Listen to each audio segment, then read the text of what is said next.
Sebenarnya golongan umur berapakah yang bijak? Okay, let's imagine a situation lah kan. Contohnya, hampa kena main satu game, lepas tu hampa kena pilih teammate hampa dan depan hampa ada 3 orang daripada 3 golongan umur yang berbeza. Seorang kanak-kanak, lepas tu dewasa dan juga orang tua. So, hampa tak tahu yang mana satu yang sesuai untuk jadi partner hampa, untuk masuk dalam team hampa. Okay, first kali budak umur 8 tahun tu nama dia Aina. Dia mungkin 8 tahun tapi hampa jangan pandang rendah dengan dia tau, sebab dia sangat fasih dalam multiple language dan juga dia mempunyai pemikiran yang luar biasa. Lepas tu yang dewasa tu nama dia Khalil. Okey, dia pandai baca 100 digit pi dan juga dia pandai design satellite dan dia pandai buat kek. Pilihan yang last pula kita ada Pak Ali. Pak Ali ni yang paling tua antara 3 orang tu. Walaupun dia tua tapi dia jago chess. Dia pandai main chess dalam kampung tu. Dia adalah champion chess yang terbaik dan dah pernah menang 20 kali dalam pertandingan-pertandingan macam ni. So kita pun tak sure antara mereka 3 orang ni siapa yang kita kena pilih. Okay, of course benda ni depends. Disebabkan kecerdasan otak kita ni selalu diuji dengan ujian IQ. So penilaian macam ni actually agak susah untuk detect kebolehan seseorang yang pelbagai secara mendalam from different scopes. Disebabkan skills masing-masing berbeza-beza. So dekat sini kita akan pecahkan the idea of smart, iaitu kepintaran mengikut beberapa kategori yang berbeza, iaitu creativity, memory dan juga learning.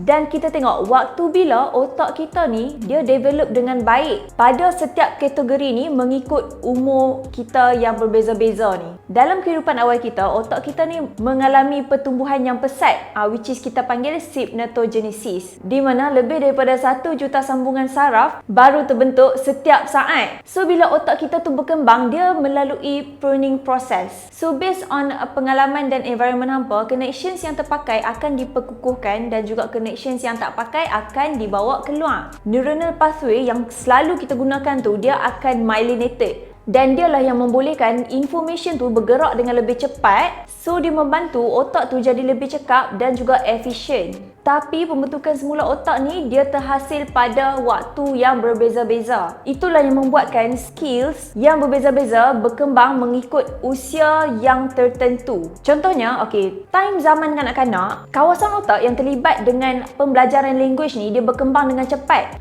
That's why budak-budak dia senang belajar multiple language dan cepat menguasai pelbagai bahasa tu lah. Tapi cortex prefrontal, iaitu kawasan otak yang bertanggungjawab untuk cognitive control tu, dia lebih slow untuk berkembang. That's why sesetengah budak-budak ni dia agak struggle untuk main game yang strategik macam chess ataupun dam haji yang memerlukan concentration yang lama, perlukan planning dan juga pemikiran yang abstract. At the same time, kids ni depa lebih senang fleksibel. Depa belajar melalui exploration. Maksudnya depa lebih cepat tangkap kalau depa explore benda tu. Dan kita nampak budak-budak ni depa selalunya lebih kreatif bila nak cari solution dan juga kurang takut untuk buat silap. Untuk orang dewasa pula, kita ada set kebolehan sendiri yang agak unik di mana kita dapat benefit daripada cortex prefrontal kita yang tengah develop dengan elok. Benda ni lah yang membolehkan kita untuk execute task kita menggunakan skills, concentration ataupun memory dengan lebih baik. That's why orang dewasa ni